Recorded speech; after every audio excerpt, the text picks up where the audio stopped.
وسیم نظر پوچھتے ہیں اگر شادی شدہ بندہ والد سے الگ رہنا چاہتا ہو جبکہ والد صاحب سخت مزاج ہوں اور وہ گالیاں بھی دیتے ہوں، اگر الگ ہو جائے تو گناہ تو نہیں ہوگا؟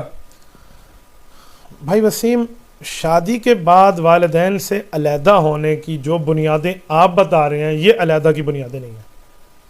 باپ غصے میں ہے، بوڑھا ہے، دو باتیں الٹے اوپر کر دیتا ہے تو اس کا کیا معنی ہے آج وہ گالیاں دیتے میں سے چھوڑ دوں؟ آپ اس کے قریب رہ کے اس کی اصلاح کی فکر کریں، ابو کو سمجھائیں، ابو کو بتائیں، عرض کریں، ترغیب دیں، آپ حکمن تو نہیں کر سکتے۔ یہ وہی بات ہے، ایک بار بوڑھے باپ نے جوان بیٹے سے پوچھا بیٹا یہ درخت پر کیا بیٹھا ہے؟ اس نے کہا ابو کوا ہے۔ پھر پوچھا کہ جی کوا ہے، پھر پوچھا کہ جی کوا ہے، چوتھی بار پوچھا ابو آپ پاگل ہیں کوا ہے؟ اس نے کہا بیٹا جا وہ ذرا کاپی اٹھا لا۔ کیا کر رہے ہیں؟ وہ اٹھا لا، وہ جو میری پرانی ڈائری ہے وہ اٹھا کے لایا، اس نے 4 صفحے نکالے، اس نے کہا دیکھا کہ کیا لکھا ہے؟ جی کیا لکھا ہے؟ کہ آج سے 15 سال پہلے، 20 سال پہلے جب تو چھوٹا تھا تیرے بچپن کا ایک واقعہ لکھا ہوا ہے کہ آج میرے بیٹے نے مجھ سے 12 مرتبہ پوچھا ہے ابو یہ کیا ہے؟ میں نے اسے کہا کوا ہے۔ مجھے بہت خوشی ہوئی کہ میرا بیٹا بولنا سیکھ گیا، سمجھنا سیکھ گیا، اور آج میں نے 4 بار پوچھ لیا تو غصہ ہو گیا، یہ دیکھ میں خوش ہوتا تھا تو بولتا تھا۔ بیٹے کی آنکھوں میں آنسو آ گئے۔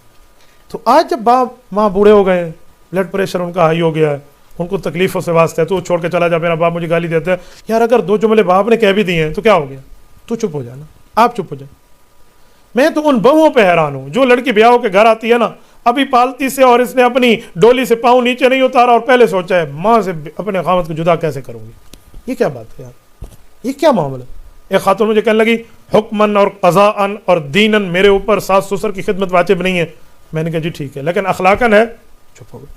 میں نے کہا آپ کو حکمن اور قضاءن اور دینن اور اسلامن یاد ہے، کوئی چیز اخلاقن بھی ہوتی ہے وہ پتہ ہے؟ ہاں، یہ بہو کے اوپر لازم ہے اس وقت اگر یہ فارغ بیٹھی ہے تو اپنے ماں باپ سمجھ کے اپنی ساس سسر کو کچھ دے دے۔ ہاں یہ مصروف ہے اپنے بچوں کے کاموں میں، پھر اس کے اوپر لاگو نہیں کیا جا سکتا۔ تو اسی طرح یہ اس کے کان بھرے گی کہ تو اپنے باپ سے جدا ہو جا، جدا ہو جا، یہ کیا ہے؟ ایسا نہ کریں۔ کل آپ نے بھی ساس سسر بننا ہے تو پھر آپ کے بیٹے آپ کو چھوڑ جائیں گے۔ ہاں اگر ایسی بات نہیں ہے، ان کی خدمت والے اور بہن بھائی موجود ہیں، اور اگر آپ یہیں سے گھر چھوڑ کے مشورے سے علیحدہ جاتے ہیں، ان کی خدمت میں کوئی فرق نہیں آتا، پھر آپ چلے جائیے۔ لیکن یہ نظریہ سامنے رکھنا کہ باپ اب گالی دیتے ہیں، اب یہ کرتے ہیں، وہ کرتے ہیں، فلاں کرتے ہیں، اس نظریے کی بنیاد پہ یہ کام کرنا، یہ 100% غلط ہے۔ آپ کو اس بات پہ تھوڑا نظر ثانی